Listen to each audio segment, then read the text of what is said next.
দোয়ায়ে কুনুত আমরা অনেকে পড়তে পারি না, কিন্তু দোয়ায়ে কুনুতের বিপরীতে অন্য কোনো সূরা অথবা কোনো দোয়া পড়া যাবে কিনা?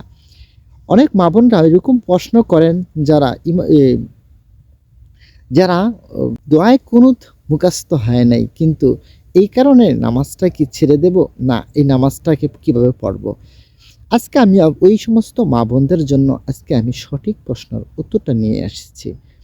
মা বোনেরা, যখন আপনারা নামাজের মধ্যে দাঁড়াবেন, নামাজ পড়বেন, ২ রাকাত নামাজ সুন্দর করে পড়ে নিবেন। অন্যান্য নামাজের মতো ৩য় রাকাতে আপনি সুন্দর মতো দাঁড়িয়ে যাবেন। দাঁড়িয়ে সূরা ফাতিহা পাঠ করবেন, তারপরে সূরা ইখলাস পাঠ করবেন। অনেক বর্ণনার মধ্যে আসছে ইখলাসের ফজিলত অনেক রয়েছে।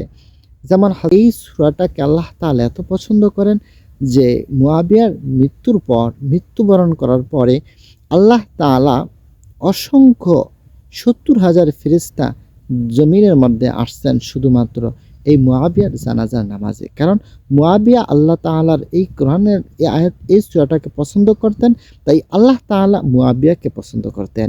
মা বোনেরা, যখন আপনারা সূরাতুল ইখলাস পাঠ করবেন, ৩য় রাকাতের মধ্যে ইখলাস পাঠ করার পরে যদি কোনো মা বোন দোয়ায়ে কুনুত পড়তে না পারেন অথবা যতটুকু পারেন, অনেক ক্ষেত্রে দেখা যায় রব্বানা আতিনা ফিদ দুনিয়া হাসানাতাও ওয়া ফিল আখিরাতি হাসানা ওয়া কিনা আযাবান্নার, এই আয়াতটা পড়লেও আপনার পরবর্তীতে আপনি উল্টা তাকবীর দিয়ে এই আয়াতটা পড়ে নিলেও আপনার বিতিরের নামাজটা হয়ে যাবে। তবে আপনি দোয়ায়ে কুনুত নামাজটা মুখস্থ করা প্রয়োজন।